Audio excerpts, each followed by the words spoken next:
Kwa wito wangu kwa vijana wengine wilaya hii ya Singida, na wao pia kuchangamkia fursa ambayo inatolewa na serikali ya Dr. Samia Suluhu Hassan. Mama Samia oye! Na huu leo ni ushahidi, na vijana wapo, wanawake wapo, wote wanataka kupata fedha hii wapo. Kwa hiyo ni jambo kubwa, na sisi katika wilaya ya Singida tumeshakubaliana na tuendelee hivyo. Kila miezi mitatu, kila robo, fedha hii itaendelea kutolewa. Hiyo ni fursa kubwa kwa vijana wilaya ya Singida, na hawa leo ni mfano. Jiungeni kwenye vikundi vyenu, anzieni kwenye kata, itakuja kwenye manispaa, na mimi na wenzangu tutasimamia na mkurugenzi na mstahiki meya kuhakikisha kwamba fedha hii inatoka. Kwa hiyo wana Singida, vijana wote na wanawake na wenye ulemavu, hakikisheni mnachangamkia fursa hii ya aliyotolewa na serikali hii ya Dr. Samia Suluhu Hassan. Tunatarajia kupitia mikopo hii ya manispaa, tunatarajia kukuza uchumi wa wananchi mmoja mmoja na kuongeza ajira kwa makundi, hasa vijana, kutokana na miradi inayotekelezwa kwa vikundi hivi. Lakini pia tunatarajia kuongeza idadi ya wanufaika mkopo kwa kuendelea kutenga 10% ya fedha za mapato ya ndani, pamoja na kusimamia urejeshwaji wa fedha hizi ili zitumike kwa kukopesha vikundi vingine.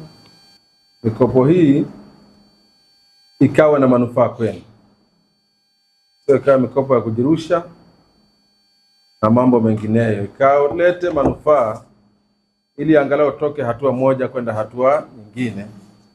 Tusherehekee mema mazuri ya serikali yetu ya Dr. Samia Suluhu Hassan. Kwa kweli sisi wanakikundi tunashukuru sana serikali kwa kutuletea hii fursa, maana wamama wengi tulikuwa tunateseka na mikopo ya mitaani ambayo ilikuwa inatupelekea pabaya. Lakini kwa sasa tunaishukuru sana serikali kutuletea hii fursa, maana tunapata hela kwa wakati na marejesho yake yanakuwa mazuri na muda ambao tunataka sisi.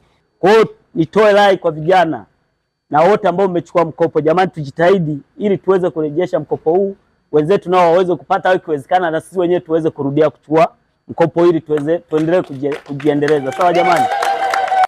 Ninamshukuru Mungu sana kwa ajili ya mkopo huu kutoka kwa mama yetu, Mama Samia. Ametujali akina mama, ametusaidia. Tulikuwa tunapata adha kubwa kuchukua mikopo hii ambayo ni kausha damu, ambao wengi tumekuta tumeingia kwenye changamoto mbalimbali, ikiwemo kufilisiwa vitu, kunyang'anywa mashamba na mengineyo. Hapo nyuma tulikuwa tunaiogopa hii mikopo sisi kama vijana, na ndio maana katika mikopo tulivyokuwa tunaitwa vijana tulikuwa wajitokeza kina mama.